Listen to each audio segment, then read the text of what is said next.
जब इस हिंदुस्तान में सबसे बड़ा इशू 56 इंच और 58 इंच सीना वाले देश के पीएम जो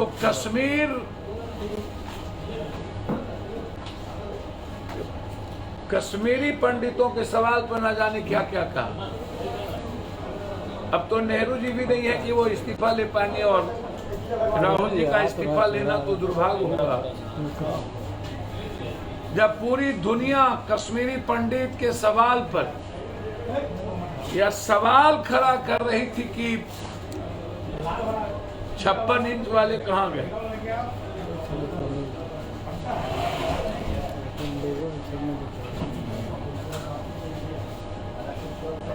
कौन है? अब कहाँ बम पटका जाए।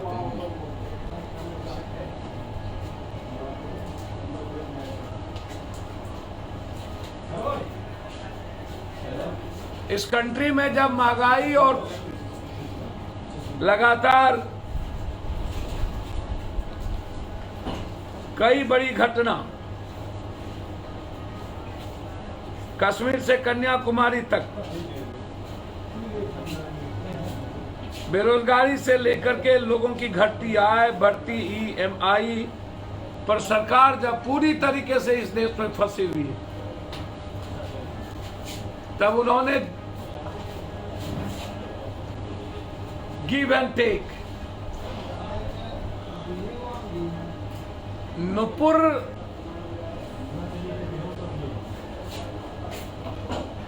के पीछे फिर ये नौराना कौन राना कौन हीरोइन है, कंगना अंगना और चंगना, ये इसके पीछे है कौन। किसी भी पार्टी का प्रवक्ता बिना किसी पार्टी के गंभीर विचार के इतना बड़ा बयान नहीं दे सकता। पूरे देश के मुद्दों को डाइवर्ट करने के लिए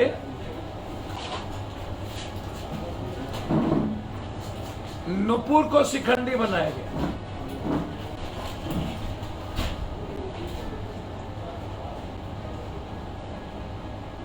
अंगना और कंगना उसके प्रोटेक्शन में, और कई ऐसे संगठन जो बीजेपी और आरएसएस की पैदाइश है, जिस पर कभी ये बैन नहीं कर सकते, उन संगठनों के द्वारा नुपुर का प्रोटेक्शन। और फिर जब पूरी दुनिया इस घटना की आलोचना की जा रही थी, पूरा कंट्री, हर पॉलिटिकल पार्टी और अच्छे लोग वर्ल्ड के, जब लगा बीजेपी को कि मेरे हाथ से यह भी निकल गई, हमने तो माफी मांग लिया 6 कंट्री 8 कंट्री में, हमारी 56 इंच की सीना क्या हुई।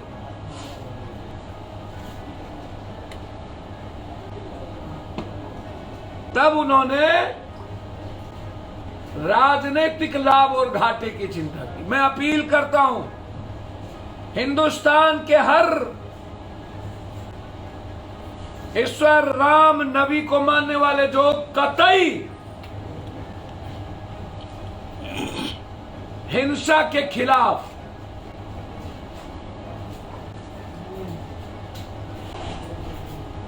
न नबी को न राम को हिंसा पसंद हो,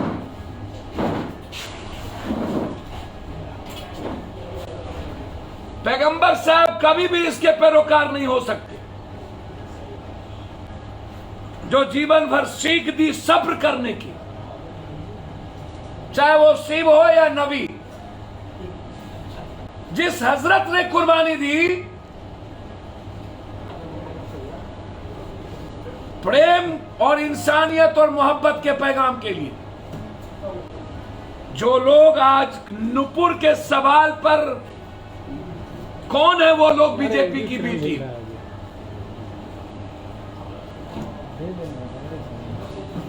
बीजेपी किस रूप से पैसे से राजनीतिक लाभ और घाटे के लिए इस्तेमाल किसको करती है?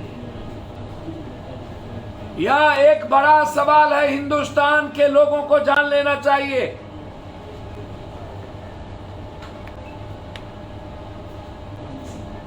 जो लोग नुपुर को फांसी की सजा की बात कर रहे हैं, उन्हें कानून का पता नहीं।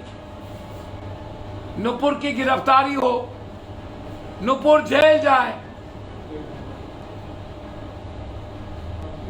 नुपुर को जो संवैधानिक रूप से राजनीति करने का जो स्वतंत्रता है उसे छीन ली जाए, नुपुर को जो सरकारी सुविधा है उससे वंचित कर दिया जाए, नुपुर जैसे किसी भी लोगों को।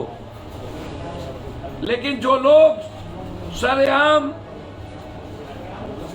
सड़कों पर फांसी की बात कर रहे हैं, वो मोहम्मद साहब के सच्चे अनुयायी नहीं हो। हम आग्रह करेंगे, यह मजहब की राजनीति नहीं हो रही है, यह सियासत हो रही है। मजहब और धर्म के आड़ में दो दल, एक AMIM और एक बीजेपी, ये दोनों दल, इसको मान लेना चाहिए। मैं AIMM के नेता से आग्रह करूंगा, प्लीज, और हिंदू संगठन के नेताओं से, कि नबी साहब की रक्षा प्लीज आप राजनीतिक पार्टी के लोग भगवान की रक्षा ना करें। अब नबी साहब के नाम पर गंदी राजनीति और नफरत की राजनीति और हिंसा की राजनीति ना करें प्लीज। चाहे वो पत्थरबाजी हो, ये कोई धर्म को लेकर नहीं हो रहा है, कंप्लीट सियासत को लेकर, सिर्फ सियासत को लेकर। और इनसे फायदा किसको है, इसको आप समझिए। न तो संविधान को, न लोकतंत्र को, और न सच्चे नबी मानने वाले मुस्लिम को या हिंदू को।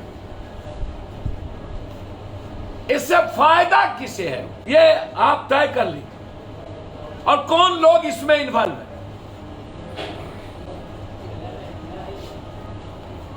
बड़ी चालाकी से बीजेपी ने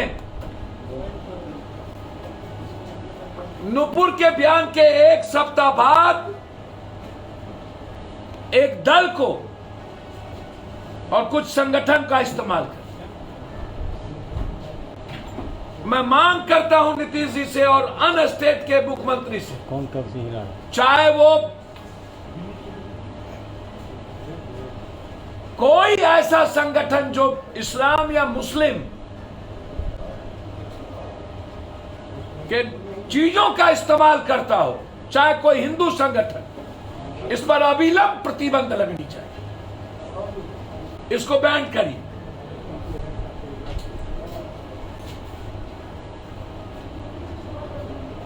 जिसे सनातनी विचारों पर और इस्लाम के विचारों पर, नबी के उस प्रेम पर सवाल खड़ा हो, उसको आजीवन किसी भी राजनीतिक पार्टी को प्रतिबंध कर देना चाहिए। और हम मांग करते हैं, चाहे कोई भी हो, इसकी पूरी जांच हो।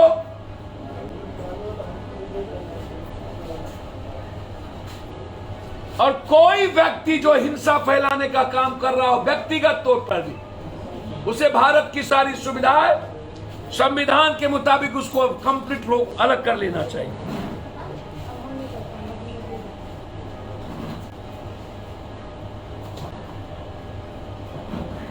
मैं पूरे भारत के मुस्लिम बौद्धिक सौहार्द और भारत के लिए हमेशा कुर्बानी देने वाले सेकुलर और इस्लाम को मानने वाले उन मुसलमान भाइयों से और सनातन मानने वाले उस हिंदू भाइयों से हाथ जोड़कर कृतज्ञ प्रार्थना करता हूं कि हम सब मिलकर इसे रोकें। जो लोग आज सड़कों पर हैं वो नबी को मानने वाले लोगों में से नहीं है।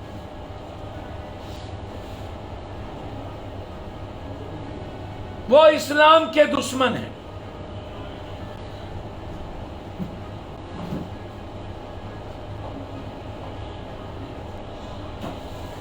वो हजरत हुसैन की कुर्बानी के इतिहास को नहीं जानते। वह हदीस के पन्नों को नहीं पढ़े।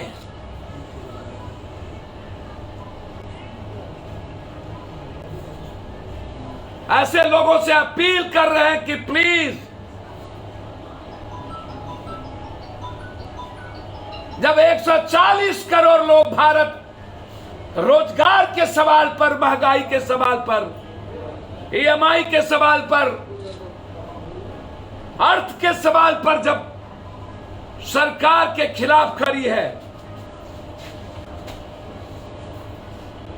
और सवाल कर रही है कि क्या हुआ कश्मीरी पंडितों का, क्या हुआ रोजगार का,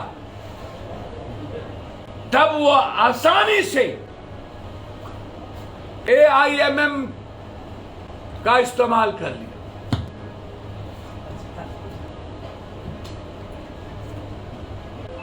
मैं ओवैसी साहब से आग्रह करूंगा, बड़े नेता हो सकते, आपकी फितरत है दोनों की धर्म की राजनीति करना और इससे दोनों को बेनिफिट पहुंचता है। और आप दोनों की सियासत धर्म और मजहब की है। आप दोनों की सियासत नफरत की है। आप दोनों की सियासत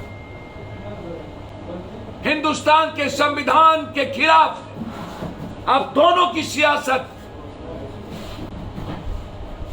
इस्लाम के खिलाफ, सनातन के खिलाफ, राम और रहीम के खिलाफ है, शिव और नबी के खिलाफ है, कृष्ण और हजरत के खिलाफ है, गीता और हदीस के खिलाफ है। ऐसे लोगों के खिलाफ मैं आग्रह करूंगा 5 दफा नमाज पढ़ने वाले उन नमाजी भाइयों से आपको खुलकर आवाज देनी चाहिए, क्योंकि नबी और कोई भगवान कभी नहीं कहता हमें कोई जाहिल या जुल्मी गाली दे और तुम मेरे सवालों पर इंसानियत का कत्ल करो तो तुम सबसे बड़े दुश्मन। इसका इस्तेमाल नहीं हो सकता। इसीलिए मैं आग्रह हाथ जोड़कर विनती करता हूं, प्लीज,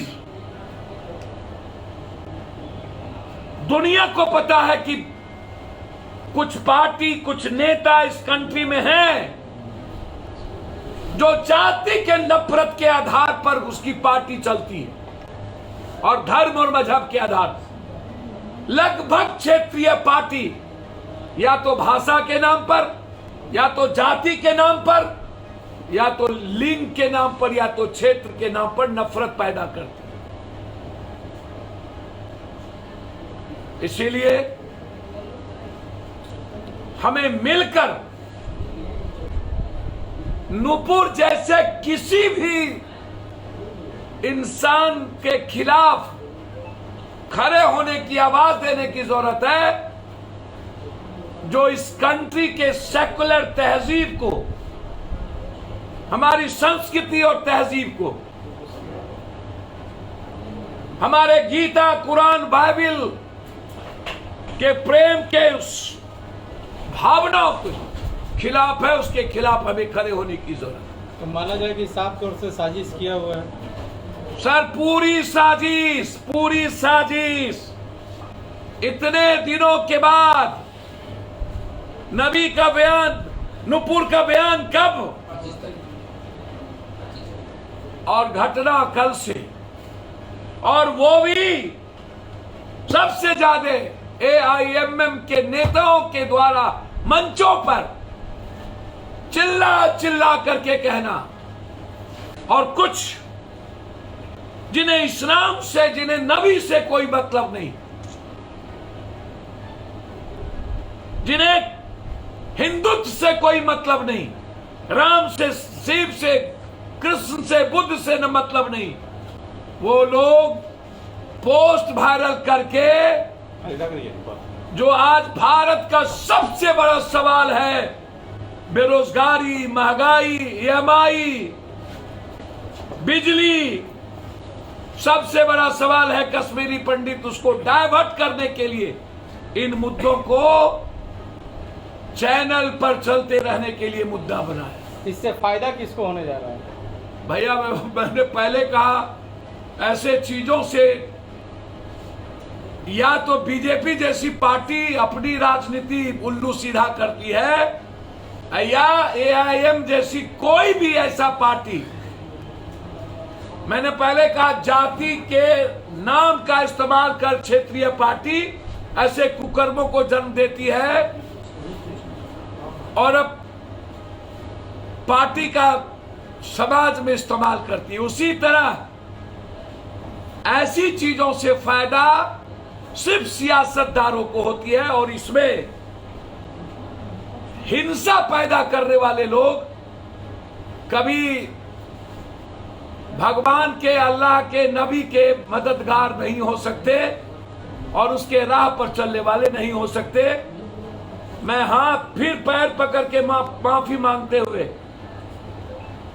मैं आग्रह करूंगा, जो सभी धर्मों के जो सेकुलर लोग हैं उनसे आगे आकर ऐसे बयानों का। हमसे जुड़े रहने के लिए हमारे YouTube चैनल को सब्सक्राइब करें और नई वीडियो की नोटिफिकेशन के लिए बेल आइकॉन को दबाएं। अगर आप ये वीडियो Facebook पर देख रहे हैं तो लाइक जरूर करें और ज्यादा से ज्यादा शेयर करें। धन्यवाद।